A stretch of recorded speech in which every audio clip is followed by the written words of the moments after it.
While a reminder to many of you as delegates, I do see you checking your watches. Unfortunately, we are under pressure for time slightly. We are delayed in the program by about 20 minutes. However, we will commence with many questions and themes as per the program. Unfortunately, a few delays in the running of orders this morning. But that doesn't mean that the excitement needs to dissipate or that we need to slow down with the energy and conversation. To our online delegates, we do understand that there have been some concerns in terms of your connectivity. Our team is working on that behind the scenes. And to you here in the room, we encourage you as well just to continue sharing your feedback in the chat and, of course, preparing your questions in the Q&A. I understand our next speaker is joining us from Indonesia. We'll double check that everything is quite clear and sorted for us to engage her and follow through with her particular thoughts in a moment. Following that, we'll have a panel discussion, which will peel back at the layers as to whose responsibility international trade is as it flows into the African continent. What do we do? Do we continue handing out and have our hands out in terms of looking to receive international aid, or do we find new ways in order to manage that accordingly in South Africa? So we'll follow up on those conversations in a moment. I'm just waiting for the thumbs up to go to our next speaker, who will also be joining us virtually to share some of her insight as to how it is that we reconnect with purpose, which remains one of the underlying focus areas of today's conversation. I'd want to double check with you as an audience. Are we still comfortable? How's the energy? Are we okay? I'm not convinced, Kathy. Are you? Not yet. We do just want to make sure that your energy is okay and maybe give that one more try. Actually, let's do this, because many of you have been quiet and we're aware that you might be struggling with the microphone. The roving mics are still around, if I'm not mistaken. They are still around. I do see a hand there. And we'd like to get some of your feedback. A lot of you had phenomenal themes to actually share regarding Professor Madonsela's conversation here today. Some of you also sharing your feedback and insight on social media, which we strongly encourage you to do. But anyone with thoughts top of mind that you'd like to share and challenging questions that you'd also like us to address with many of our speakers who come on board. We have a hand right here. Go ahead, ma'am. If there's a follow-up hand, please keep it up so that we know where to go to next. We'll take those two thoughts on feedback and then make sure that we make our way to our second guest. Please introduce yourself as well, ma'am. Hello, everybody. My name is Ellen Brooms.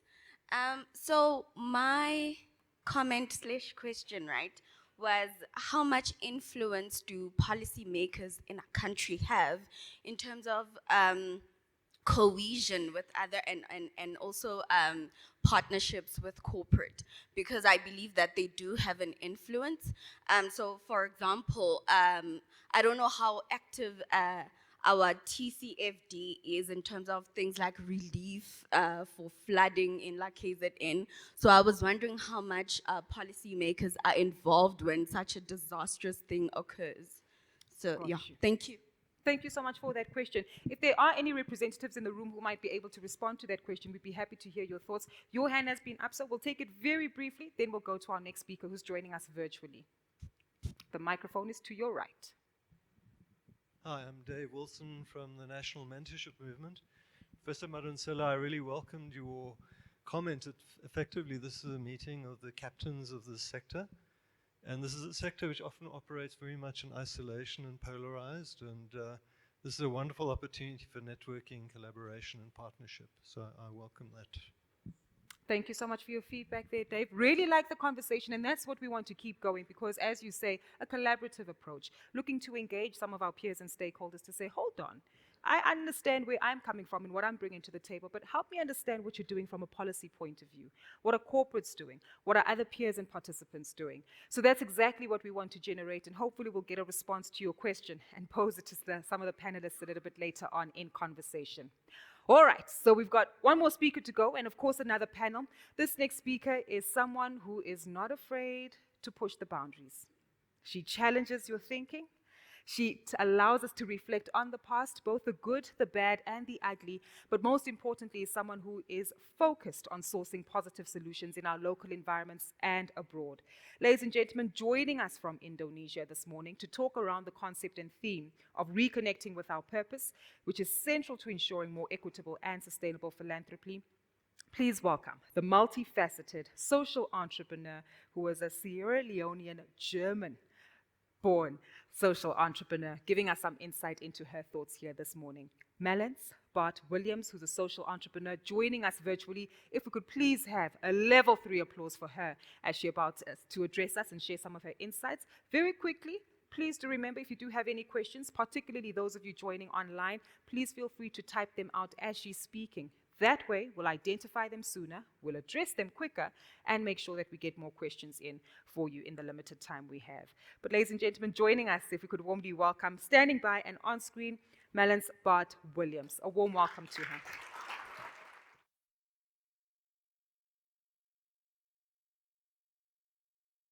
And gentlemen, I'm pleased to join you from the other end of the world and engage with you in this rather important conversation, exchange. And today, I would like to serve as a reminder of reconnecting with our purpose and what that ultimately results in for the times in which we live in, but also for the future. And I will share my screen with you so that the words can really resonate and sink into you.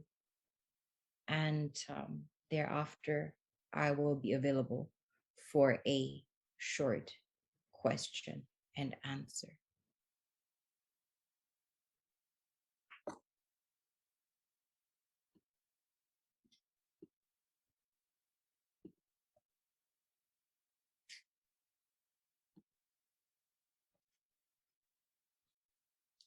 Reconnecting with our purpose. What does that mean ultimately? It means to me, when I think of or partake in changing the world, it is a feeling so gratifying no amount of money can buy. When purpose fuels every particle of your molecular structure with passion, whatever you do becomes a mission. Whenever we are on a mission, accomplishing the mission becomes our core focus. And whenever we succeed, we change the fabric of this multiverse forever. This is how legacy is created. Legacy is an intangible energy. We know it when we see it. We are captivated when we feel it. Legacy cannot be measured in time or money because legacy transcends time and space. Legacy is an interdimensional energy. Legacy is disruptive. Legacy outlives its creator. Legacy lives on to inspire new creators in the future that it shapes and impacts. Legacy is the encoding of your personal energy into the capsule of immortality. When we think of legends, we all agree that the names that immediately come to mind have one thing in common. Queen Amani Reina's Ya Asantewa, Pharaoh Akhenaten, Queen of Sheba, Patrice Lumumba, as of more recent history, Einstein, Dr. Martin Luther King, Malcolm X, Bob Marley, Nikola Tesla, Muhammad Ali, Nelson and Winnie Mandela. They were all visionaries who imagined a future that was brighter than the one they were born into, and which they committed to illuminate. What we know of these luminaries is not the amount of money they had at the moment of their death, but that they all stretched the status quo beyond the concept of their time. And as a result, co-created the future and shifted the paradigm of their time. And this is why we are here in this human vessel, designed in the image and liking of the creator, destined to create not to go to waste. We are not here to transmute into transactional robotic clerks whose brains function in limited linear capacity. No.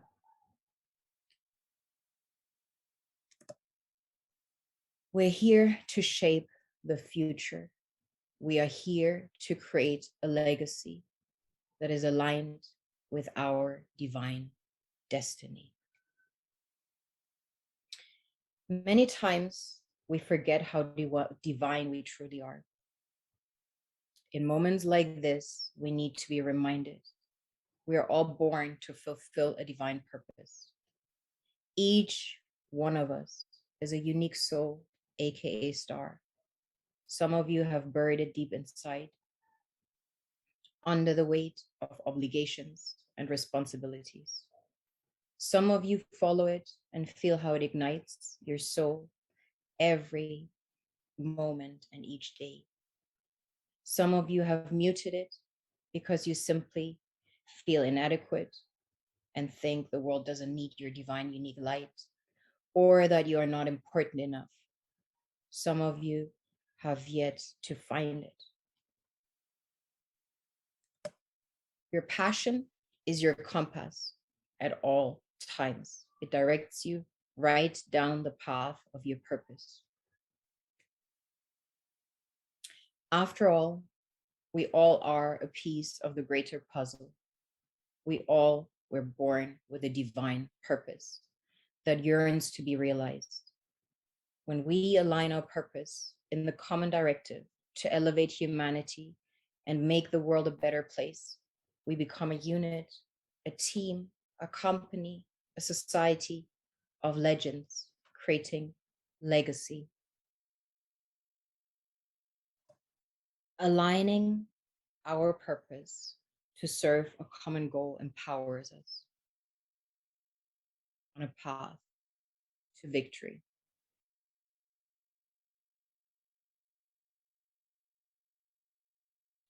My purpose is always driven by my passion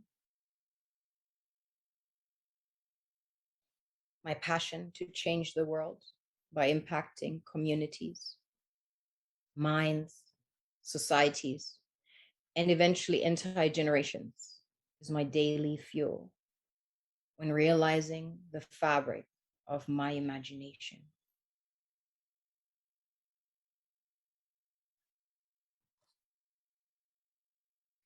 Reimagining is what I do. It fuels me and it keeps me going. It drives me every second of the day. Reimagining charity into a concept of giving and receiving in a symbiotic exchange.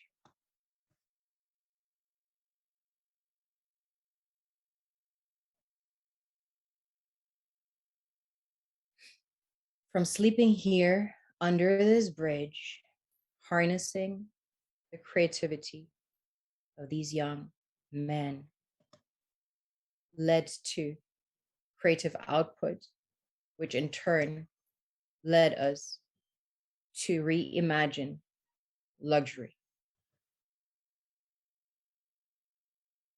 When we created without running water, without electricity, found its way onto the world's fashion icons, such as Lenny Kravitz and his guitarist Craig.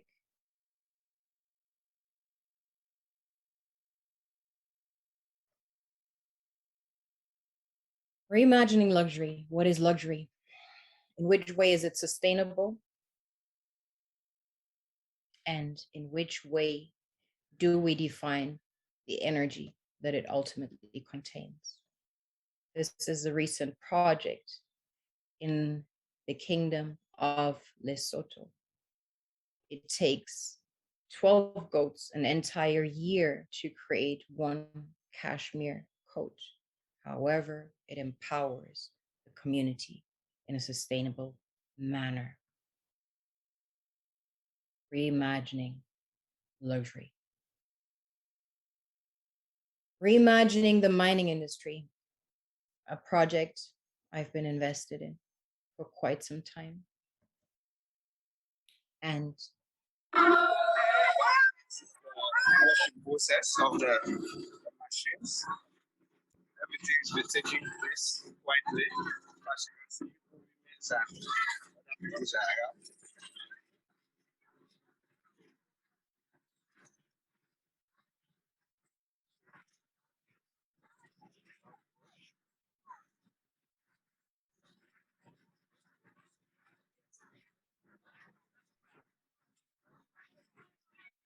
So many women are down the street.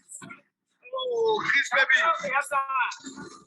Chris baby is on the floor. Yeah. Washing.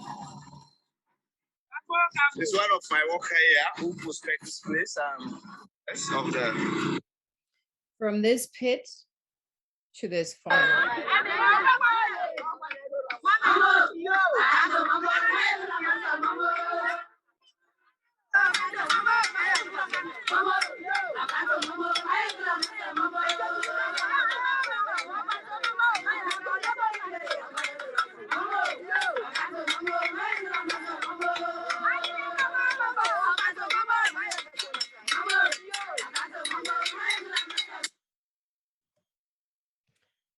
ultimately, these projects are all community driven efforts.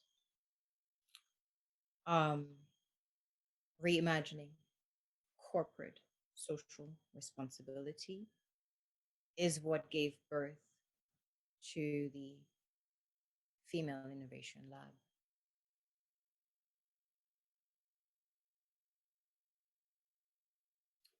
Born in the aftermath of a crisis at the time, um, the aftermath of a natural disaster in Sierra Leone. We had a flood and mudslide that cost hundreds of people their lives.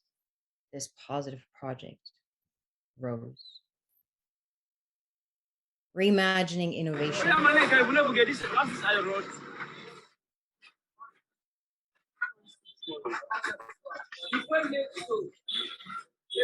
from trash to treasure, and in turn, reimagining energy,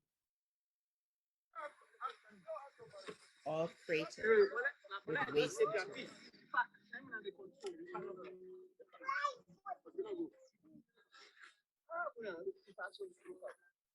But ultimately empowering communities, reimagining education,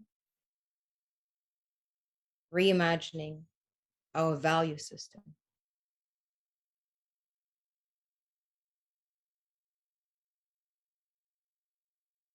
In all I do, I create opportunities and abundance for people who may not know me, but get to experience my vision and my energy. My ideas take form and shape outside of me. They are bigger than me. They are my legacy. I invite you to create a legacy through conscious corporate responsibility.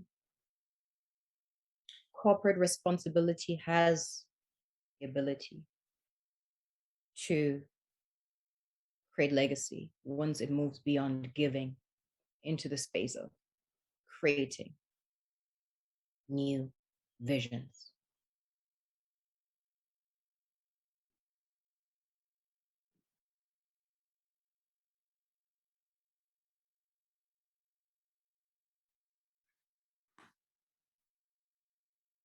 I would like to open the floor to answer any questions that you may have in regards to the projects that I actively ignite, fuel, drive. And as people who are in positions to make decisions about what you call corporate social responsibility, which I kind of progressed into conscious responsibility as corporations. I would like us to collectively reimagine how this could look like, because all these projects that you saw, which happen on a different turf that may involve different environments than where you presently find yourself. Of course, South Africa is way more, quote unquote, developed than Sierra Leone, where I come from. However, all of these projects are for profit projects. None of these projects are charity projects. All of these projects profit communities, create jobs in these communities. And in the short and intermediate term, it may seem lengthy and arduous to establish these projects, but in the long term, these projects are sustainable because they are productive. Thank you so much for your feedback and presentation. It's really been insightful to see the various projects that you've worked on internationally, and of course, many of them, I beg your pardon, hitting close to home as they do impact on your home country. We do have a challenge in terms of the questions in studio because it will impact on the feedback and audio delays, but we are more than happy to address any questions that many of you might have on the platform and, of course, here in the room. So again, we want to encourage delegates to make use of the platform and ask your question in that manner, and we'll be able to address it to Malins. But I must say there's a beautiful comment that has come through regarding your presentation this morning. And it emphasizes one of the key points that you highlighted, being that your passion is your compass. And that's beautiful, from Tabile Zulu. And many others also saying, Mukhatelo saying, that this also assists us in identifying the opportunities of creating visions. This is a sustainable empowerment. This is sustainable empowerment indeed. I'm happy for us to follow through with many of the questions that you can add into the chat service. But I guess, Melons, for us to seek some clarity from you, given that you provide us with thoughts and insights from a developed economy like Germany. You've gone back home in Sierra Leone to implement these changes and strategies. What outcomes, specifically when it comes to the ideas that you shared on the fact that these are profitable institutions and profitable projects that you're working on? It speaks to the concept of shared value. We have a number of stakeholders here in the room who perhaps are keen to understand, what did you do differently in order not only to bring these projects to profitability, but also to ensure that you get the buy-in of the local communities? How far did you have to extend yourself as well as your investment? To start a project involves extending myself 100% to understand how impact and change can be made from the inside out. I think that is what I apply in all of my projects, because otherwise it will not be sustainable in the long run. When we take the mining industry as an example, which you can relate to because it's a big contributing factor of South Africa's economy. And while I apply my pilot project on small scale artisanal mining, and ultimately can be replicated on the grander scheme, because I am at the end of the day just here to prove a point by developing blueprints that can be replicated and scaled anywhere. It involved spending time with these communities, understanding how these communities can benefit from something that at present creates grave injustice across all countries and areas and nations where mining takes place. There is no country where the ultimate stakeholders participate in adequate capacity from the mining industries. The common denominator when visiting mines across the world, that the most precious was that the most precious minerals were mined by the poorest people. And that is specifically why I chose this sector, as I believe once balance is installed there, it can have an effect, a greater effect. And to answer your question, what it involves initially it really involves diving into the communities and observing the inner state, the nucleus, the inside of that community. I must tell you that there's a lot of positive feedback that has come through here on the app. So thank you to all the delegates and participants who are sharing their thoughts and insights. Many of you, like Mazwi, saying thank you, Melons, for inspiring us to leave legacies wherever we are gifted with the resources to create opportunities for those that may not even know us. Again, sustainability is the downfall of many NPOs, ensuring even charity projects are for profit will giving back more power to scale. That's one from Almarie Pereira. So really appreciate the insight. And I think, Malice, if there's anything that we're learning from this, is that you've really challenged us, right? To reimagine what charity is, reimagine what impact it is that we're looking for in this environment. I do want to squeeze in a question that we did hear from one of our earlier delegates. If you can provide some insight as to the role of policymakers when it comes to implementing the strategy that you've used in Sierra Leone, how much engagement took place there that perhaps we can also learn from here in South Africa? I personally operate without policymakers. I operate on ideals that come from this space, my own mind, and they may or may not align with policies. They may align with policies, but then to which extent are these policies in active effect? And I feel instead of waiting for politicians' policies to come into effect and impact change, I must fulfill my obligation as a divine human on this earth in this lifetime and create what future generations will look back at and understand as legacy, as my legacy.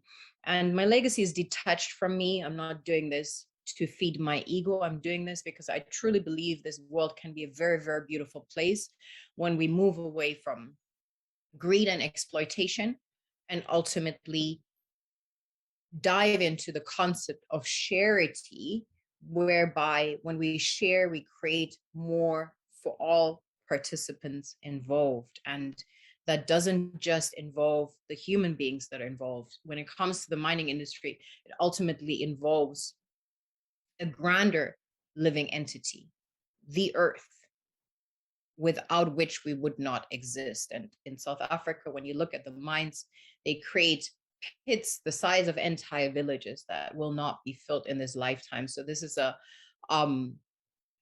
determining factor in the project that I've started, where we just consider it common conduct to do no harm, to close the hole that you saw there initially, and then turn it into agricultural sites where something will grow, something will contribute to the ecosystem, because um, we cannot preach to reduce carbon footprint whilst we're also reducing literally the space where greenery can grow. And so we have to consider all living factors, not just humans. We have to consider the living ecosystem, which we are a part of, that we do not own.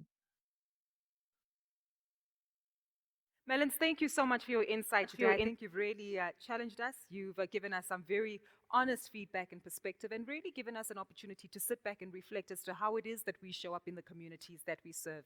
I would like to strongly encourage you to log onto the platform and follow up on the amazing feedback that has come through from many participants, even others who are highlighting that your initiatives are remarkable, but also, I guess, also very complex, given that there's often socioeconomic development is complex and nuanced, as we see from one of our commentators. They do say that kudos to you and your organization for getting it right. Huge lessons to take from your approach, and that's a comment from Tshegofatso Bokapo. So on that note, Melons, I think I'd like to leave it off there and really thank you for your participation. Thank you for sharing your insight and giving us a very honest representation of the impact that you're making on the ground. Thank you very much for your time today. Thank you for having me.